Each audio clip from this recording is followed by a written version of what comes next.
When hope is gone, undo this lock and send me forth on a moonlit walk.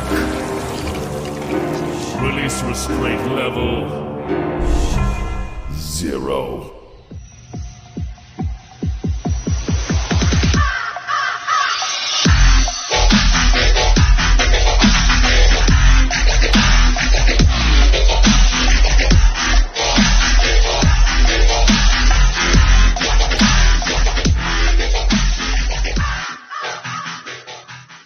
Hey kids, wanna see a dead body? Hi guys, this is the Void of the Ravenclaw. Welcome back to another fanfiction story. If you like this type of content, smash the like button and subscribe for future updates that I do post on my community tab frequently. Now let's continue where I last left off in our Mortal Kombat story. Deku started to examine all of the mirrors on the first floor of the medium-sized chamber. It didn't take Deku long to find the first mirror by all the angles of all of the mirrors that he could see from the bottom floor that he's currently on.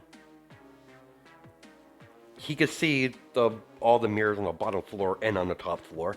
There's no wall concealing all the mirrors. They all can be seen. Basically what I'm trying to get at. Deku started to churn the nearest mirror to him. But during the process, all of the dead soldiers scattered all around the large or medium-sized chamber awoken as all of the undead began to rise. One of them came charging at Deku. Deku blocked the incoming sword swing with his forearm. The moment the sword made contact with Deku's skin, the blade shattered into millions of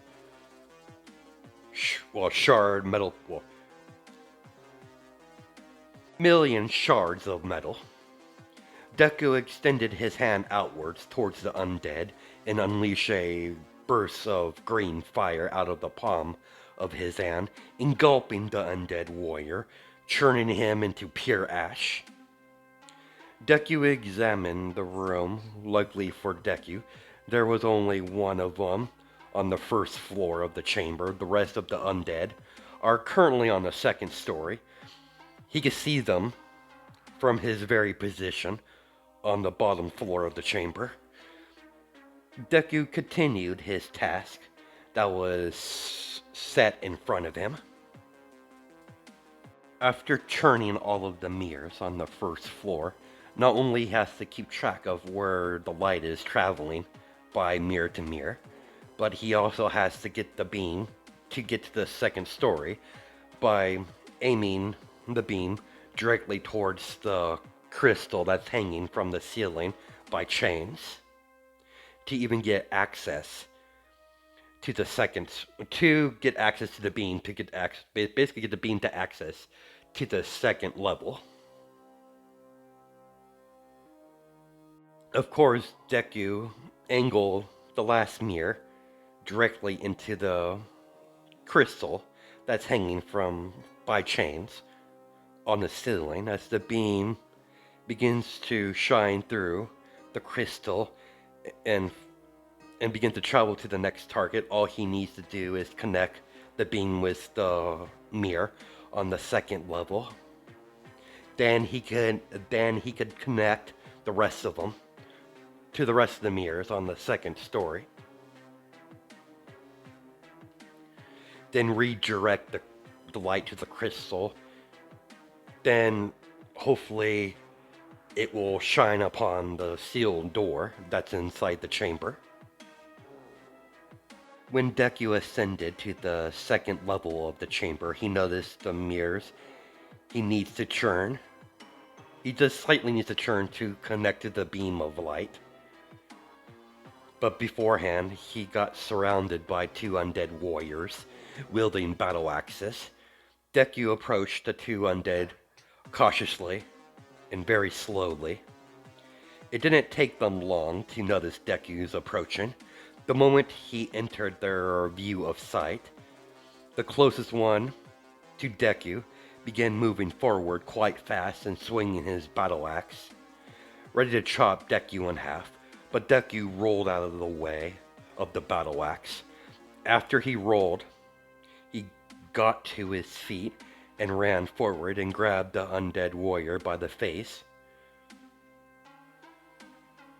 then proceed to throw the undead warrior off the edge of the second story.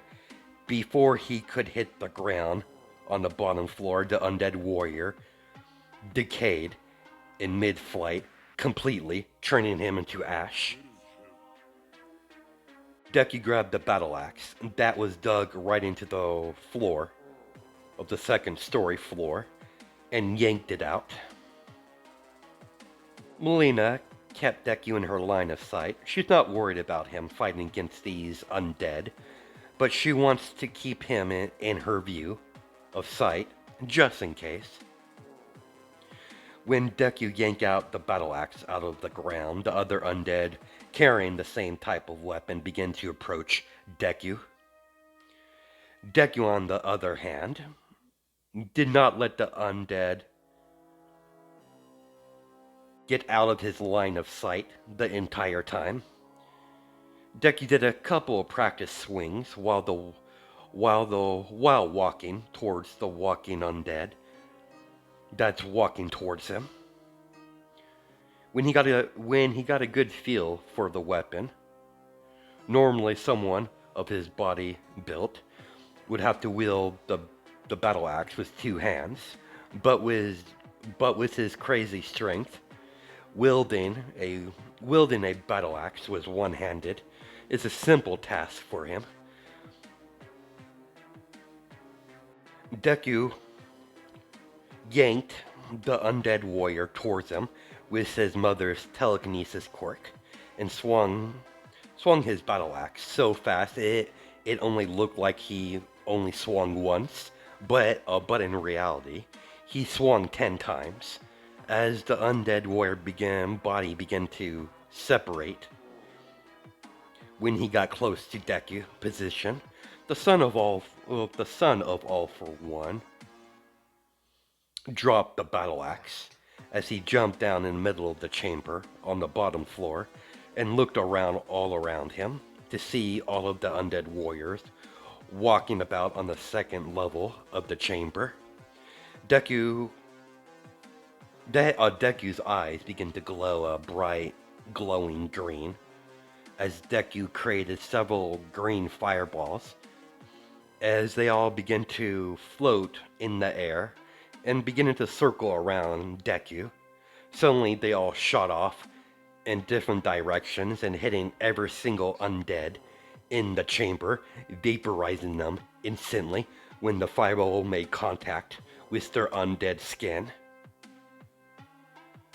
Deku proceeded to extend both his hands outwards to his side as he begins to float up a couple inches off the ground as pretty much all the remaining mirrors begin to churn all at once. Deku got done churning all the mirrors.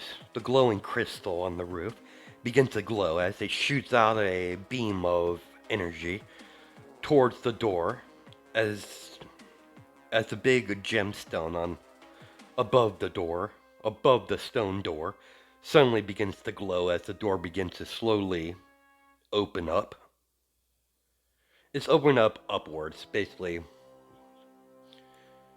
If you play Skyrim and you go into those tombs where you have the key on the dragon claw, it basically opens upwards like that. If you know Skyrim, you know what I'm talking about. Or slowly slides upwards. A gust of stale air came blowing out. When it was finally open, Melina approached her partner. If you know you could have done that from the very beginning. My apologies, princess. Whatever, let's get going. I'm quite curious where this will lead us. Considering our original mission has pretty much been completed, I highly doubt there were any survivors. That's not too surprising. Takadan, Takadan warriors are formidable on their own, but what we encountered, not even their battle prowess would have kept them alive for long. Melina was quite surprised by the amount of respect he has for a part of her species. After all, she is half Edenian and Katahdin. There is one thing she has learned about Deku. He respects powerful warriors, regardless of gender. Deku and Melina venture forward by going through the doorway that just got unlocked. When as they entered the dark hallway, luckily, both are still carrying their oil lanterns, so they have a light source with them at all times. But with Deku, with fire ability, it's really not needed, but regardless, they still have the lanterns, just in case. The long tunnel they're walking through was filled with water and is beginning to narrow, making it very hard for two people to travel through from side to side. So Melina did the natural thing and jump up in the air as Deku caught her in his arms. As the tunnel was becoming very more narrow, it would have been it would have been more difficult for two people going further. And like I said, Deku caught her like he knew she was going to do that. Melina has one of her arms around Deku's shoulder for leverage, so she doesn't fall off. I've been meaning to ask, are you going to be taking part in this Mortal Kombat tournament that Father is going to make the Thunder God take part of? Whatever means he decides to use. That's really up to Lord Shao Kahn, Princess. He did mention he wants me to take part, but I don't know how big of a role he wants me to play.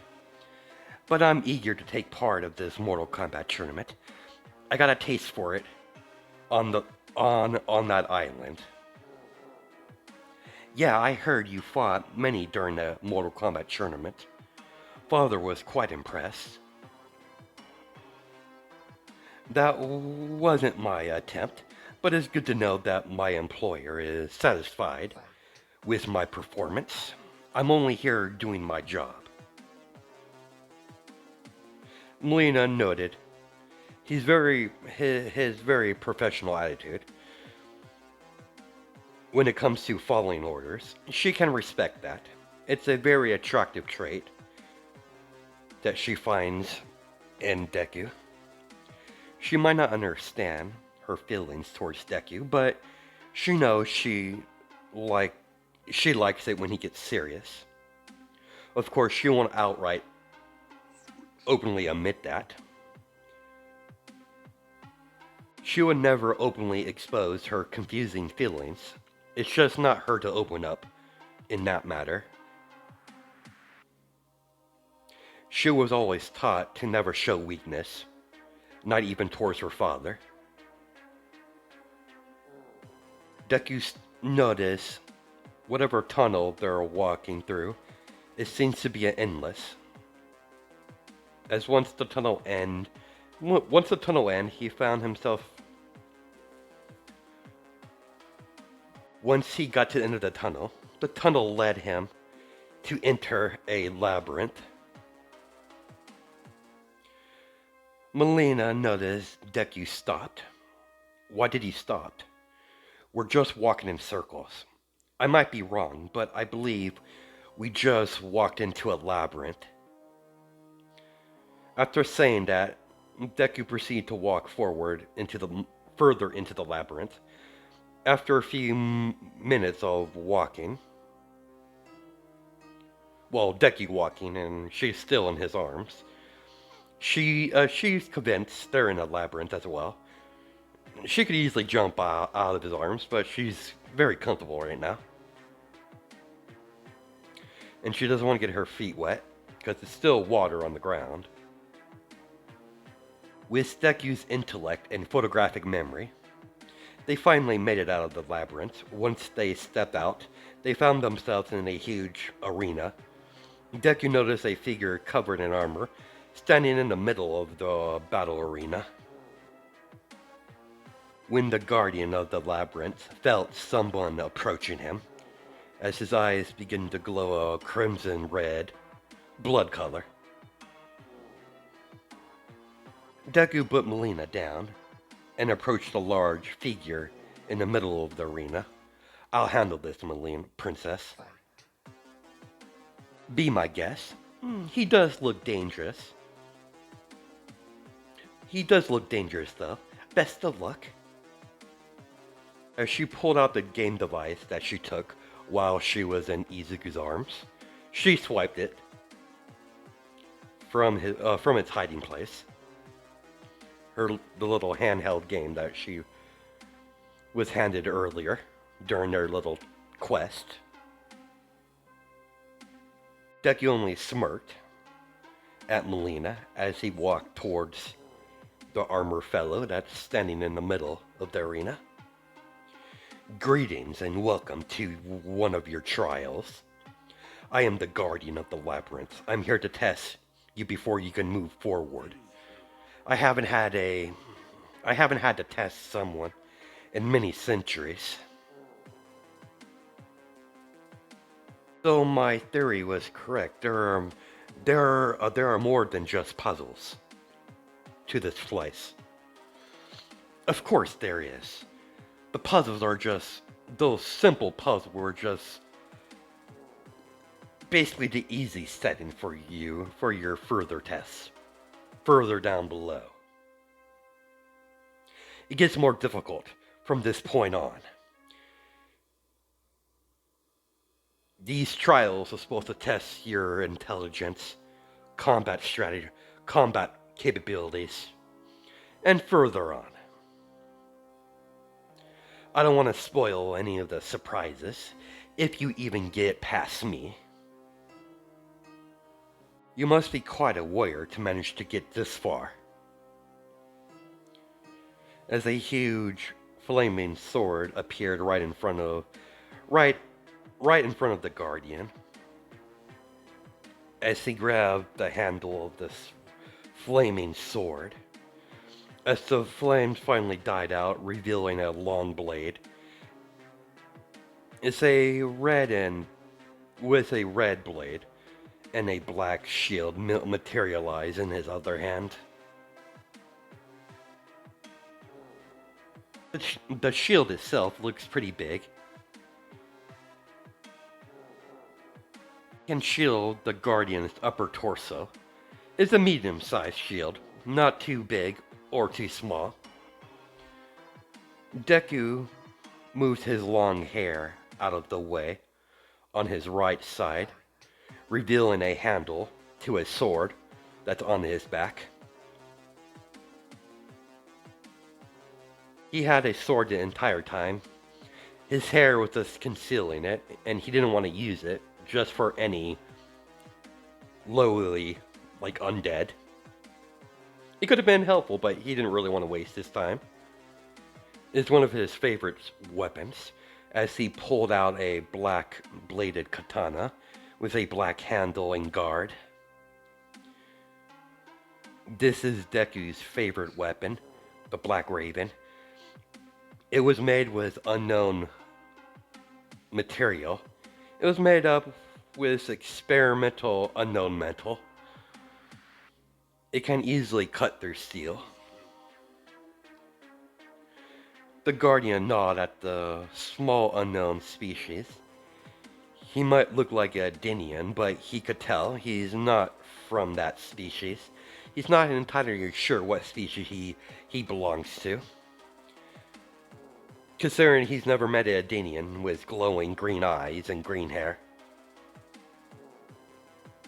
Of course, a Dinian hasn't entered this place in centuries, so he still is not unsure of what race, so he kept that comment to himself. The Guardian made the first move and charged forward with insane speed. Despite his large size, he's quite fast, moving and swinging his long sword with great accuracy. Deku was surprised, but swung his sword just in time to block an incoming swing. When the blades made contact with each other, the ground underneath them began to crack as Deku's feet sunk in further into the ground, as a small crater was formed from the pure strength of their sword swings from the Guardian and Deku swing this way. Deku tightened the grip onto his sword handle and pushed the Guardian back as they both went skidding backwards from the action. The Guardian wasn't expecting such physical strength from this humanoid. He was quite impressed. Guardian stopped his momentum by slamming his sword into the ground. Deku did the same thing, as they both stopped at the same time and immediately rushed forward, swinging their swords at each other very fast. When their blades began to collide with each other more often, the blades started to make sparks from the metal grinding against each other. Guardian, seeing this is not going anywhere, as he bashed Deku across the face with his shield as he goes flying backwards, the Guardian charged forward and performed a upper slash ready to chop Deku in half. Deku was proceeding to go into his sled as he skid across the ground when he saw the incoming sword slash. Before the blade could even touch his skin, he stopped the blade with only his telekinesis, as the blade is mere inches away from Deku's face. As you could see the Guardian struggling to push his sword forward towards Deku. With one single wave of his hand, the Guardian was hit by an unknown force as he was sent flying backwards into the side of the stadium wall. Deku kept his eye on his opponent while he get all the kinks out of his body by cracking his neck from left to right. As he sees his opponent getting up, getting hit by that large shield wasn't fun for him, so he's a bit irritated. But he didn't show it on his face. He has a very calm, unemotional facial expression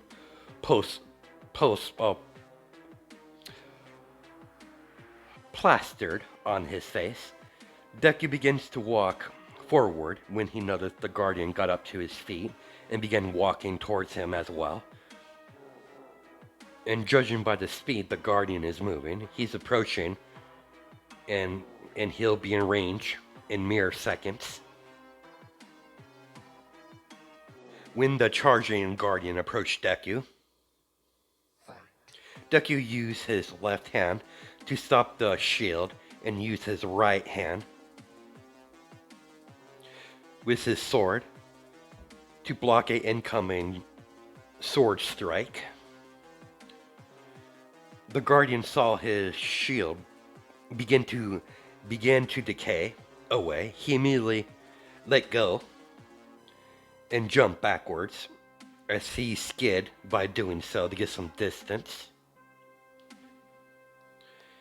Deku placed his index finger on his blade as he dragged it across the blade slowly, as the pure black katana starts to emanate green electricity. Deku instantly swung his sword as lightning flashes fly towards the Guardian. The Guardian braced himself for the electric sword slash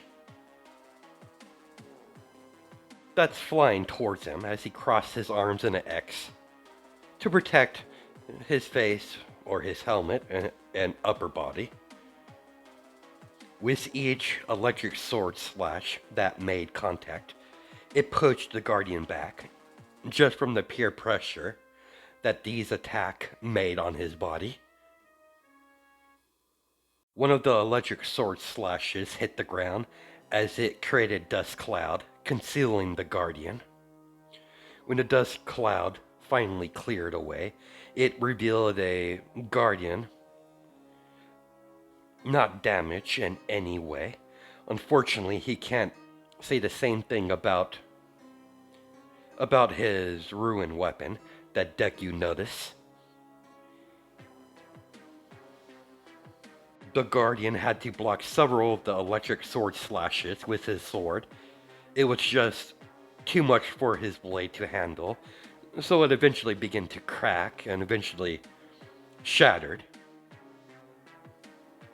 As his sword is half of his sword is not even there.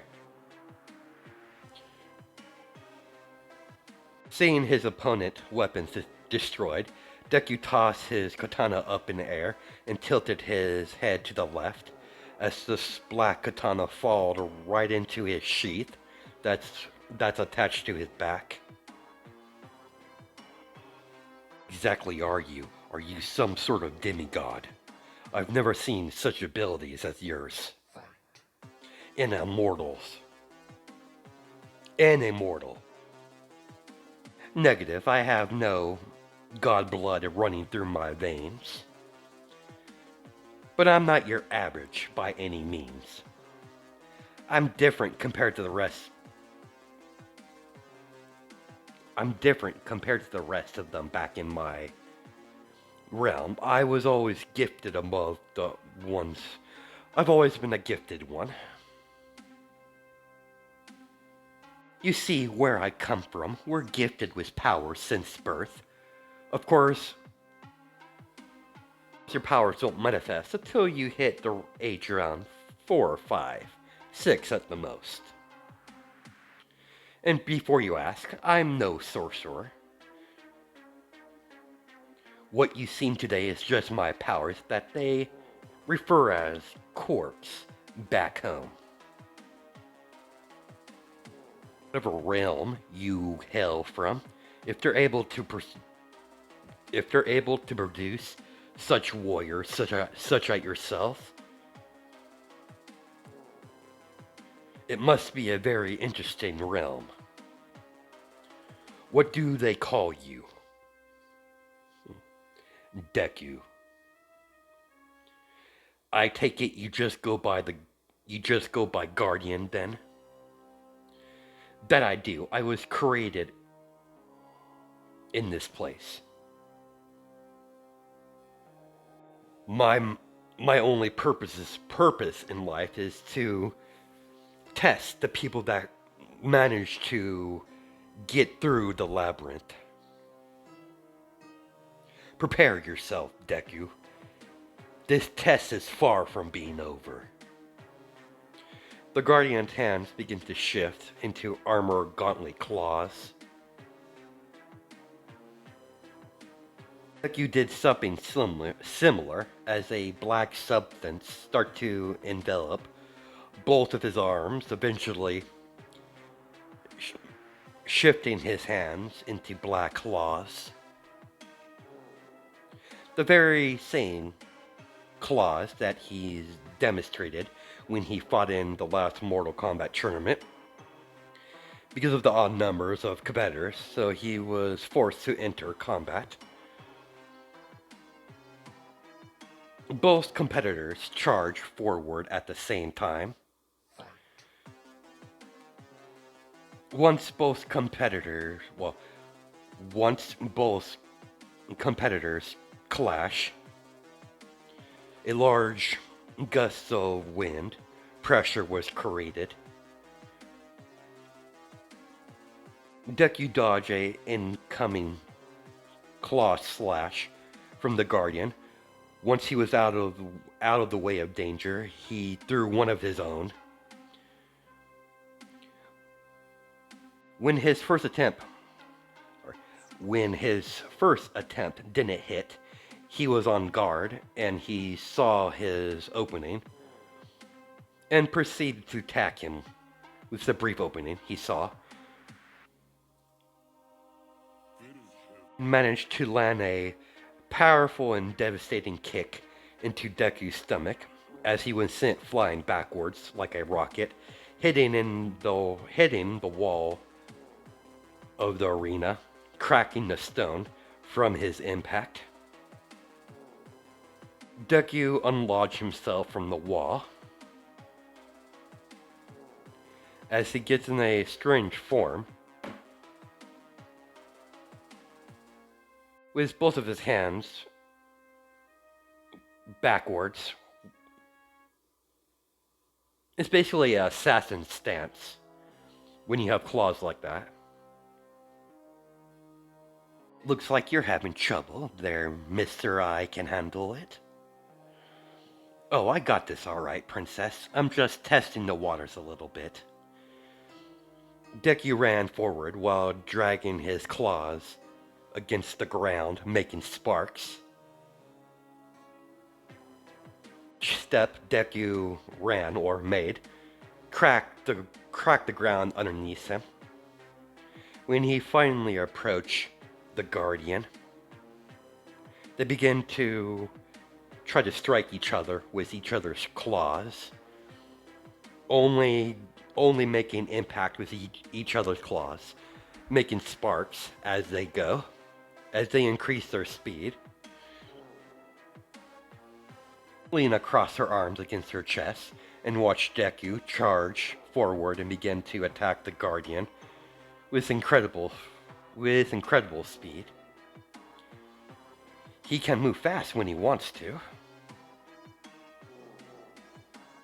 Clearly visible that the Guardian and Deku are creating a lot more sparks when both of their claws made contact with each other. He struck with his claws once again as he saw the Guardian claws begin to crack and begin to shatter as Deku turned his hands back to normal and land a solid right hook across the Guardian's helmet as the Guardian was sent flying backwards like a rocket.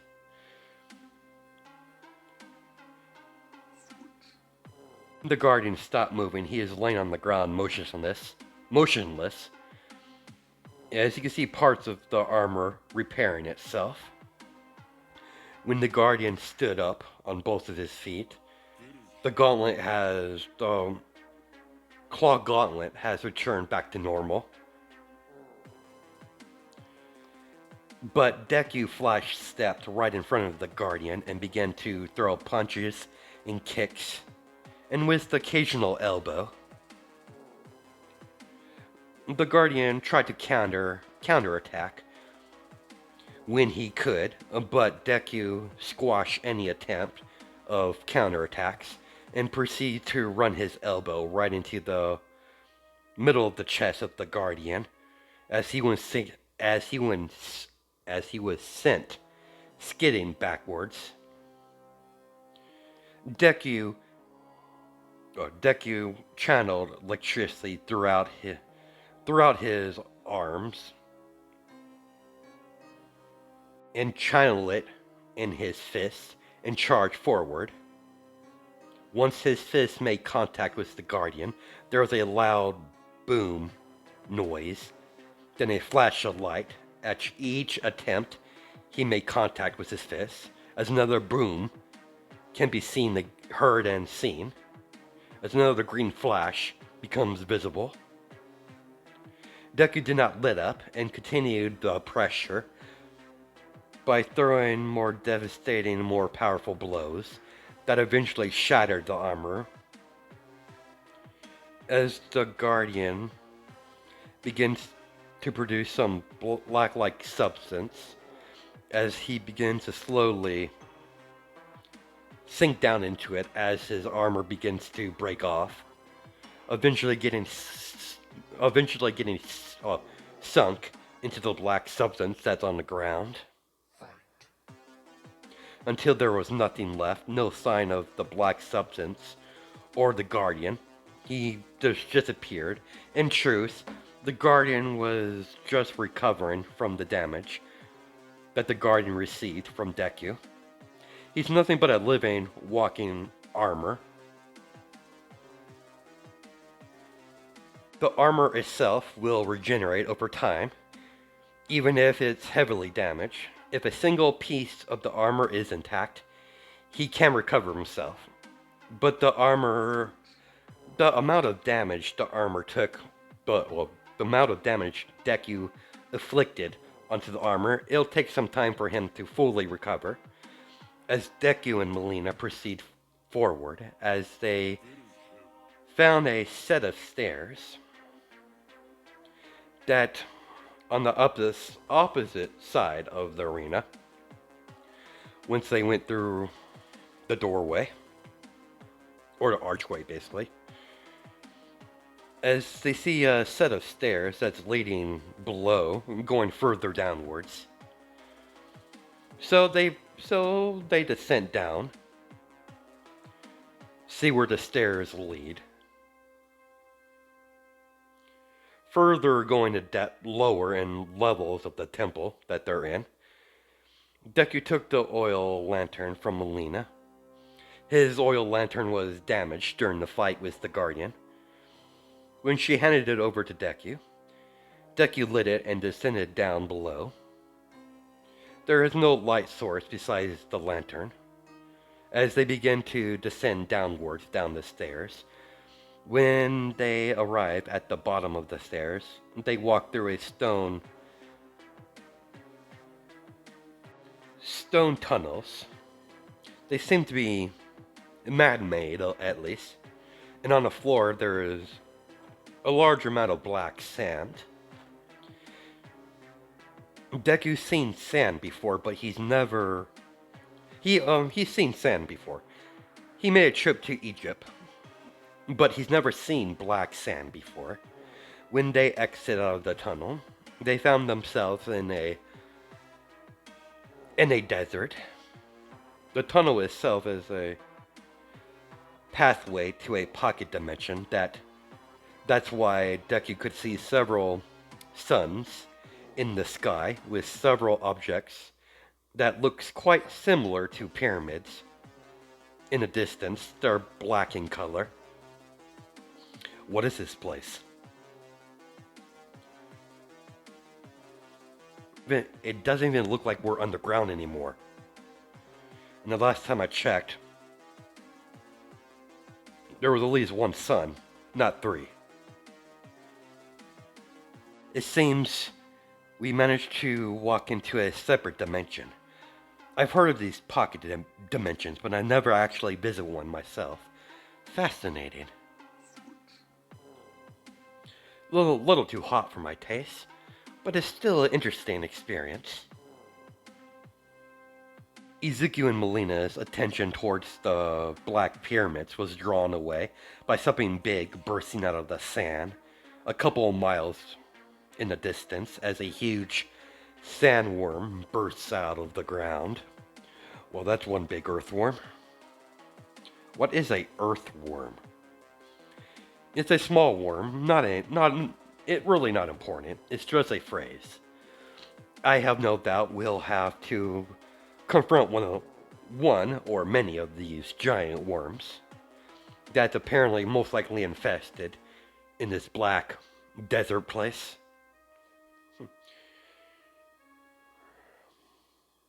Probably not wrong. Let's get moving. Let's try to avoid them if we can. I would rather not experience being swallowed by that oversized worm. Noted, Princess.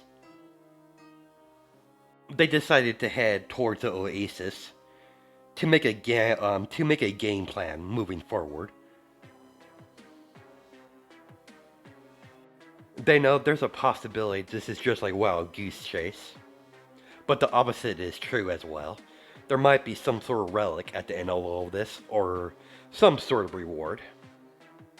It's just not logical if there would be some sort of. It would not be logical if they have any type of reward after passing all these trials and tests. It could be a relic, or something totally different. He has no idea. But he's enjoying himself too much to really care. Not even halfway towards the oasis, several things shot out of the sand, revealing it to be human-sized golems that have some sort of jewels in the middle of one of them in the middle of their head.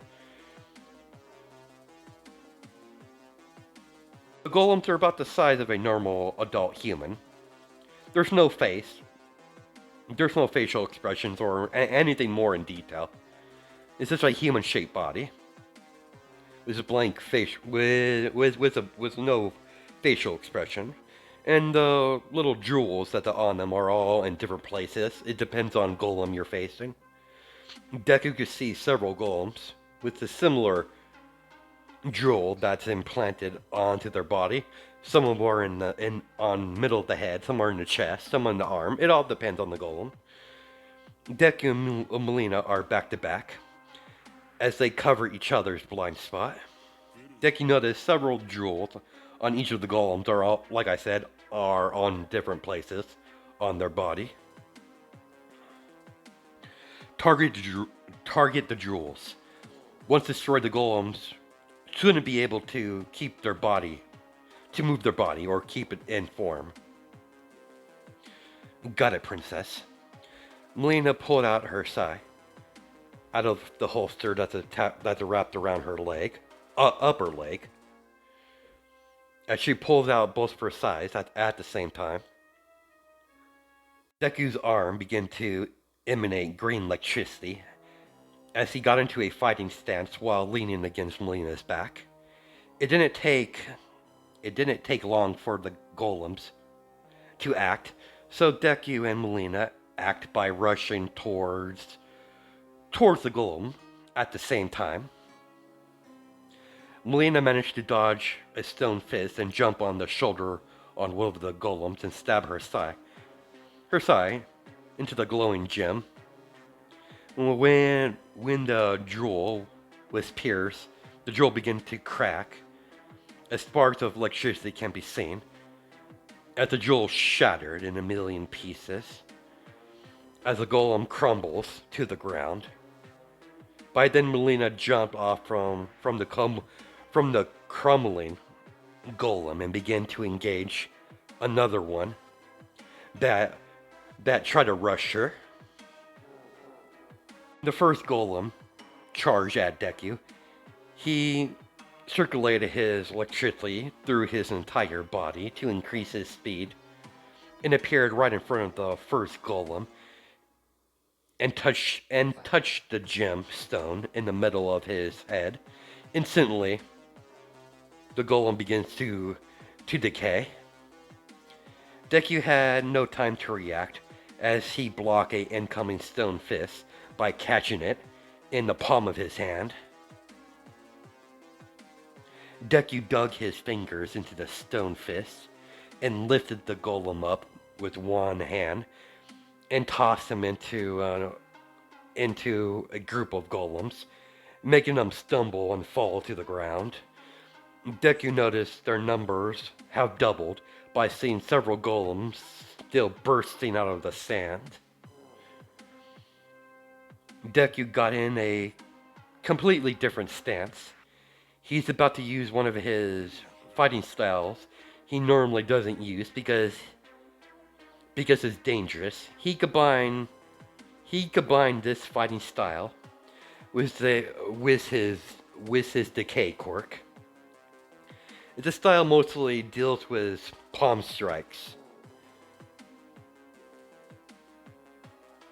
The first golem that managed to recover immediately charged Deku, only for Deku to land a palm strike in the middle of the chest of the human-sized golem as it begins to decay. It doesn't matter if he touched the gemstone or not. The golem won't be able to reform his body if there's nothing left to be reformed. It's a very devastating fighting style, but it does drain a lot of stamina.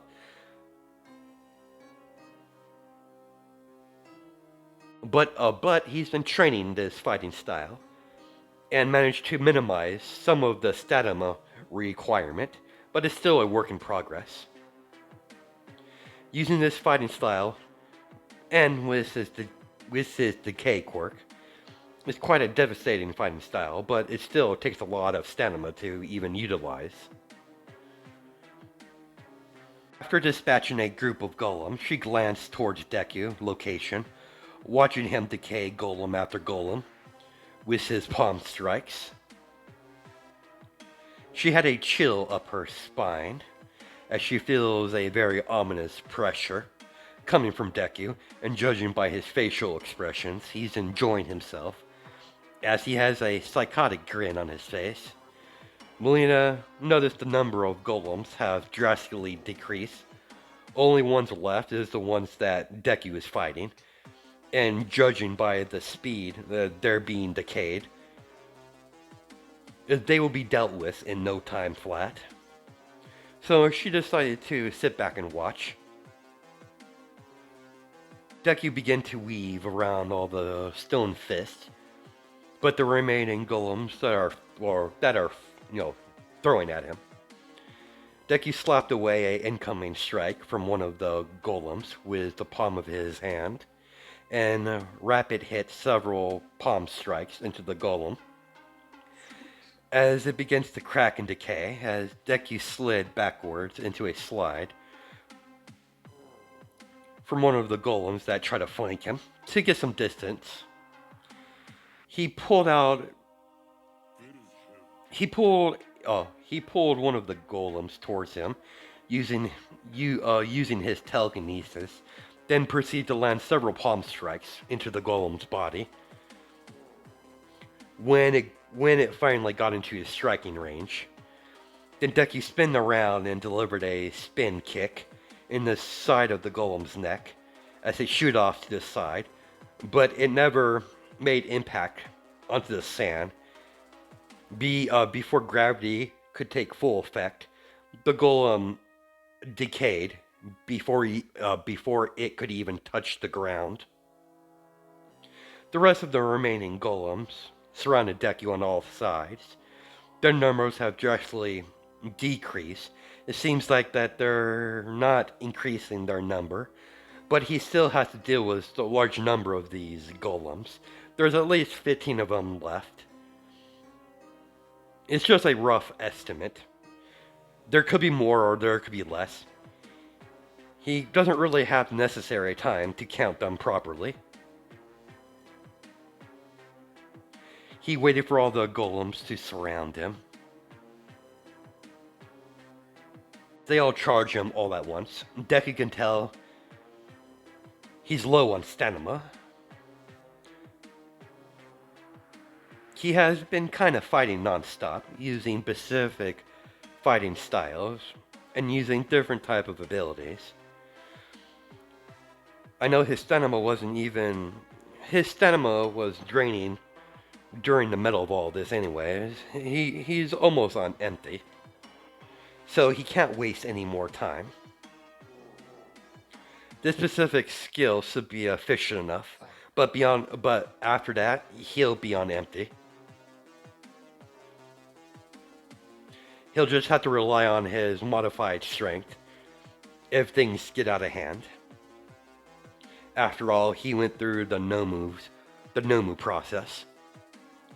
He could tell if he's pushed himself too much, he won't be able to use any of his abilities for several hours. That's the negative effect